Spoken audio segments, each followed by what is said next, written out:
Hi everyone, welcome back to my Nihongo Oji YouTube channel. We're here to teach you all about Japanese culture, and about living in Japan in general. So today I have brought my friend Lava, or DJ Lava, or Lavance, or Lava. Anything. We're still working on that name, right? Yeah, we are. We are part of an international group called Asebound as well. We also do social media, so make sure to check that out. We post a lot of fun content, mostly in Japanese though. But today we are here to talk to you about reverse culture shock.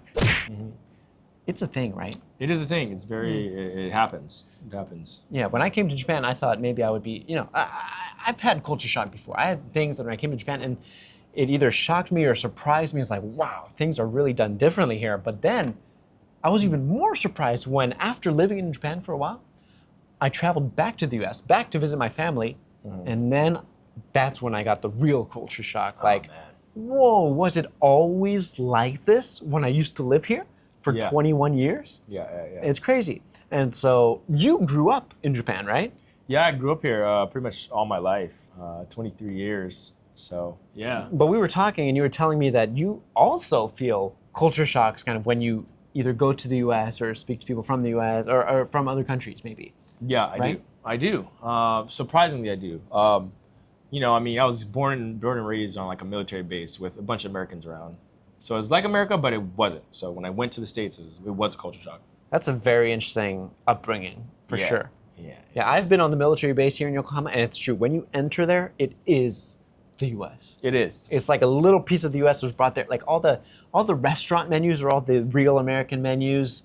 Even if they have the same store in Japan, like you'll find things in the supermarkets and in the fast food chains that you can only find on base. Yeah, I mean, they got Popeyes on base as well. You're not getting Popeyes anywhere else in Japan besides on the base. So every base has it. Yeah, it's really interesting. And yet, you still grew up in Japan. So you weren't on base all the time, right? You went outside a lot, I presume? Yeah, I mean, I would pretty much be on base morning till, I guess, like 6:30 to 7. And then I would go home. So even when I would go home, I would go directly straight home. I really wouldn't like be outside like that. And then pretty much I do that till the end of the week, right? Where's home, by the way? Where was home for you? Home was in Zushi. Oh, wow, nice beach town, So yeah, right? the only time I was off base really was like when I moved off, like after high school. So yeah, it's a very like interesting life because you're living in Japan, but at the same time you're in this very secluded area of Japan that only a certain amount of people can go into. So yeah.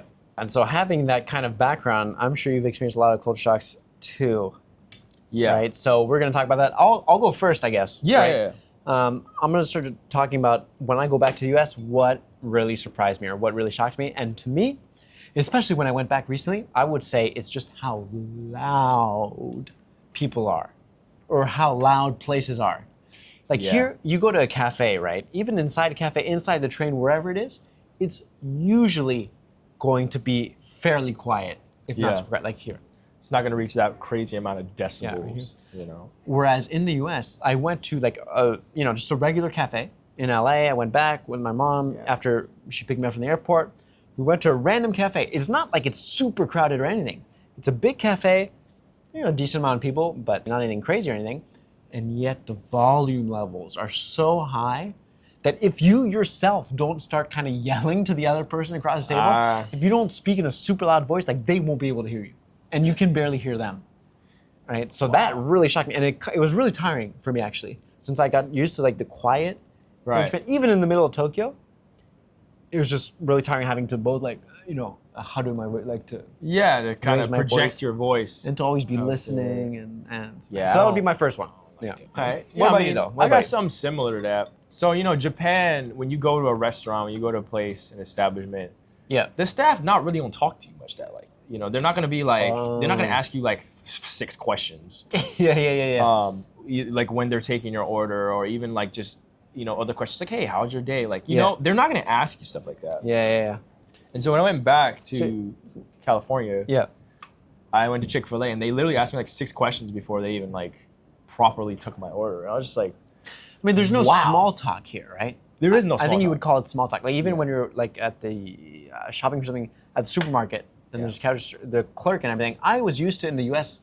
saying like 1 or 2 small things, like "Oh, beautiful day today," or like I don't know, oh, how's your day been going so far? Whereas in Japan, if you ask that to the person at the supermarket counter, they'd be like, They'd be like, "What?" They'd be like, what is this person talking to me, right? They'd be kind of thrown off guard a little bit. And so, yeah, while you might be more talkative maybe in the more rural parts of Japan, Yeah. there definitely is a lot less small talk here. Yeah, so that kind of was like not a shocking thing to me, but I was just like, yeah, in Japan this would never happen. Like, and I was kind of tired too. I was like jet lagged, so I didn't really want to talk if I was being honest with you. And they just kept asking me questions. I was like, yeah, like makes me not want to like go out and eat in America because like it's just, you really have to talk. If you're not like a talkative person, they're gonna look at you weird and all that stuff. So it's like.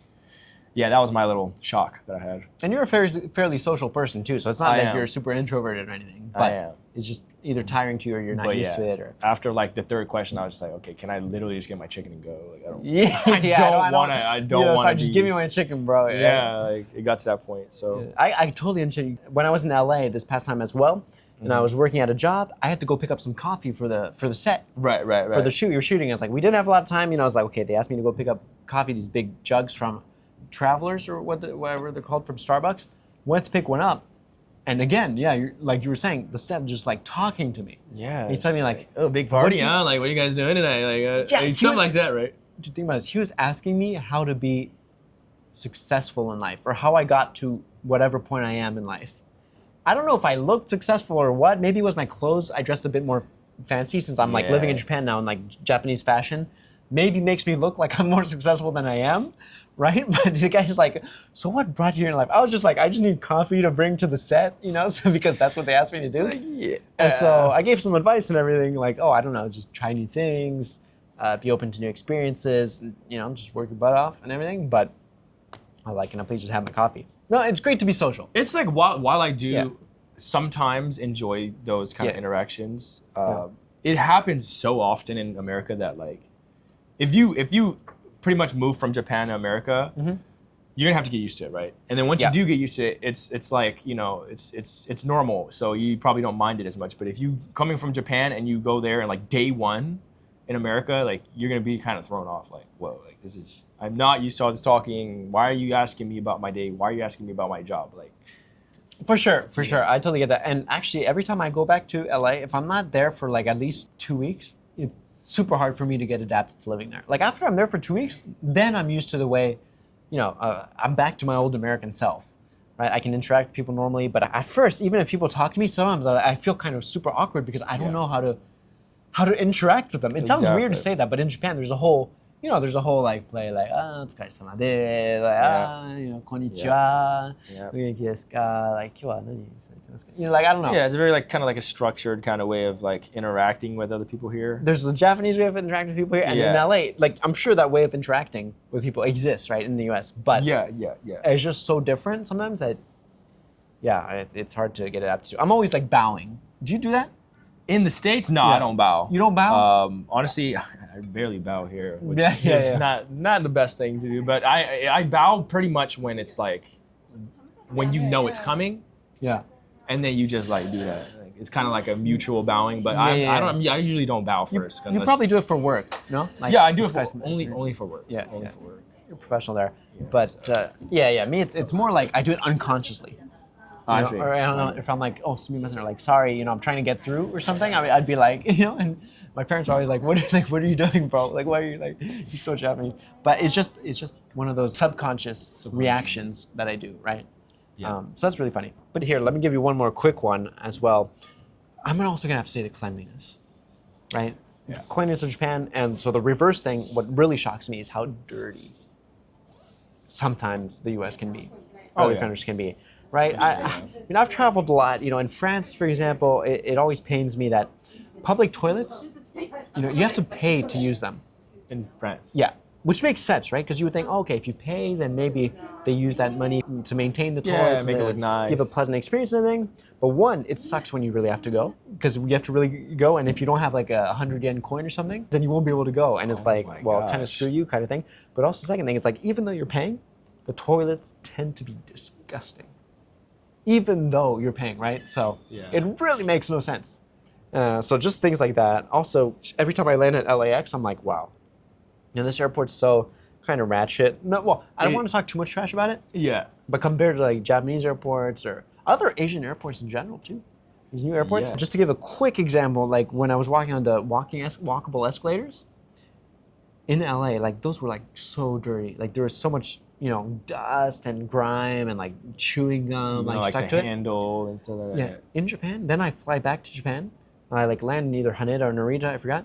And then there's another walkable escalator, right? And there, what I see is 5 airport staff members with long, thin picks, and they're like cleaning the Oh escalator. man.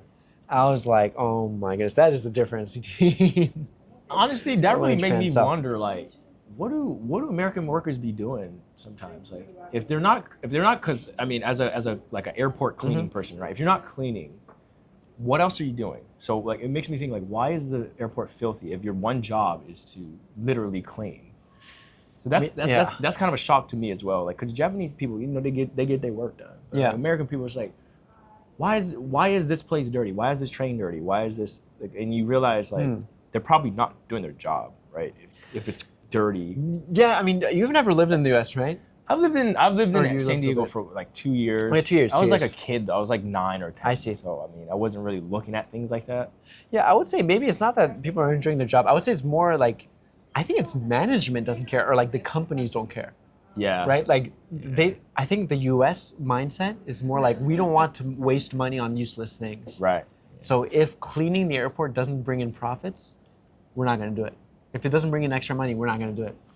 Right? Whereas in Japan, it's more like it doesn't really matter if it doesn't always bring in profits. We want people to have a good experience Yeah.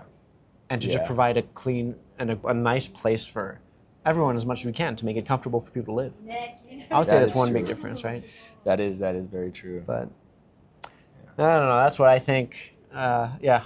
Yeah, I mean, same. There are some shocking things that can happen once you go to a different country, but you all live and you learn. Yeah. And, yeah, man. All right, man. There's definitely always going to be a lot of surprises when you travel. Definitely always travel with an open mind, even whether you come to Japan or another country or wherever. It's always good to just be open to new cultures and other ways of doing things, right? Things aren't always going to be exactly the way they're done in your home country, but that's part of the excitement and part of the fun of traveling and visiting new places. Yeah, and then you end up seeing some things that might shock you, but look, that's how certain people do other things in different countries, and if anything, it's just a learning experience that'll make you just know more about life and what comes with it. So, Yeah. So with that said, let's itadakimasu. You get to try this Taiwanese tofa. oh yeah, the tofa. Yeah, it's traditional Taiwanese sweets. Actually, we're at a really nice Taiwanese cafe right now. Got some peanuts. Yeah, in there. yeah. Try that. Oh yeah. Right? It's like Oh yeah. it's light, but it's super good. Like the peanuts. The peanuts, they make it good. Yeah. Anyways, guys, don't forget to like, comment, subscribe. I'm sure you'll be back on this channel. It's so fun filming videos with you, and I also gained so many insights from your experience, lived experience in Japan. So definitely want to share that with everyone. Everyone, please. Yeah, let us know what you thought in the comments, because honestly, I really am curious about what everyone thinks about all these like cultural differences and everything. Oh yeah, we got a lot of stories, so I'll definitely be back. Yeah. Other than that, we'll see you guys next time. Yeah. Thanks for watching.